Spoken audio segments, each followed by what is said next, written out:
Bagi Bapak Ibu yang ingin bertanya, boleh angkat tangan. Oke, Bu. Terima kasih, Bu. Pak Amin Maskur. Ya, Bu. Saya Bu Amin Mastur, Bu. Assalamualaikum warahmatullahi wabarakatuh. Waalaikumsalam warahmatullahi wabarakatuh. Yang terhormat Ibu moderator, Bapak narasumber. Barangkali saya langsung saja, Bapak Ibu, tentang materi kita hari ini. Tentang materi pembelajaran mendalam, saya sepertinya belum menemukan semacam karakteristik begitu ya, atau fokus kemana dia arahnya gitu ya, apakah ke karakter, apakah ke spiritual. Padahal sewaktu kurikulum Merdeka awal itu ada P5. Jadi P5 itu menurut saya salah satu karakter kurikulum Merdeka, di mana situlah penguatan karakternya. Tetapi dengan terbitnya Permendikdasmen nomor 13 tahun 2025, kan P5 jadi dihapus.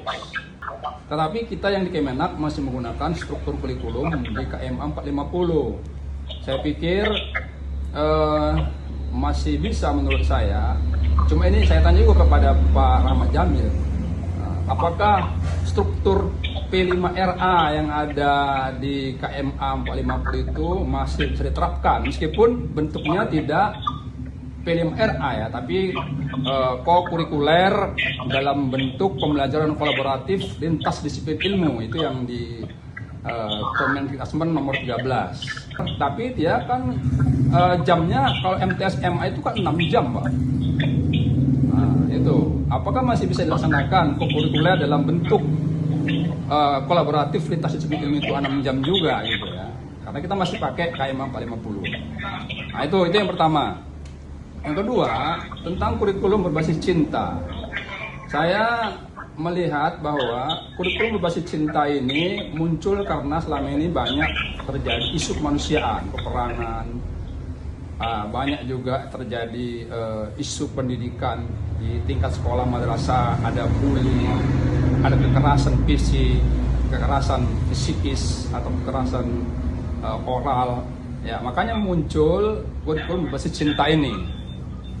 Cuma dalam implementasinya kita kan perlu implementasi yang efektif gitu. Kalau dikatakan dalam pelaksanaan kegiatan pembelajaran itu seperti biasa-biasa saja, misalnya baca doa sebelum pembelajaran, membaca Quran sebelum pembelajaran, sholat, itu biasa menurut saya. Oleh karena itu harus ada yang luar biasa dari kegiatan pembelajaran ini. Itulah yang saya katakan dalam bentuk perubahan paradigma. Kalau ada perubahan paradigmanya, maka tentu ada perubahan dalam kegiatan pembelajaran. Contoh misalnya dulu pada mula-mula kurikulum sebelum KBK dulu, murid dianggap sebagai objek. Maka muncul perubahan paradigma, murid tidak boleh lagi dianggap sebagai objek, tapi harus dianggap sebagai subjek pembelajaran. Ada lagi contoh misalnya perubahan paradigma, dulu sebelum kurikulum 2013, murid dianggap dalam pembelajaran dianggap teacher center, sekarang berubah menjadi student center. Itu kan perubahan-perubahan paradigma yang otomatis mengubah kegiatan pembelajaran. Nah, oleh karena itu saya juga belum menemukan paradigma yang mengubah kegiatan pembelajaran ini dalam KBC. Jadi kalau saya mengusul ada perubahan paradigma yang perlu dikedepankan di sini adalah bahwa dalam kegiatan pembelajaran antara guru dan murid, antara murid dengan murid itu harus ada perubahan paradigma dari yang tidak kenal kepada saling mengenal di dalam. Karena Pak, menurut saya kurikulum berbasis cinta itu tidak efektif dijalankan kalau seseorang anak murid dengan murid lainnya atau murid dengan guru tidak saling mengenal. Jadi mengenal yang dimaksud di situ bukan hanya mengenal nama, tapi juga mengenal orang tua, mengenal lingkungan belajarnya, mengenal kompetensi awalnya, mengenal profil belajarnya. Dengan begitu, maka muncul di antara siswa itu, di antara murid itu dan guru terhadap murid itu muncul empati gitu. Kan itu sebenarnya. KBC itu kan arahnya ke empati, saling mencintai, perhatian, pengertian, kan begitu.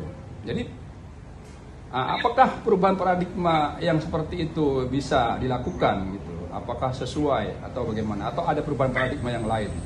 Itu yang kedua.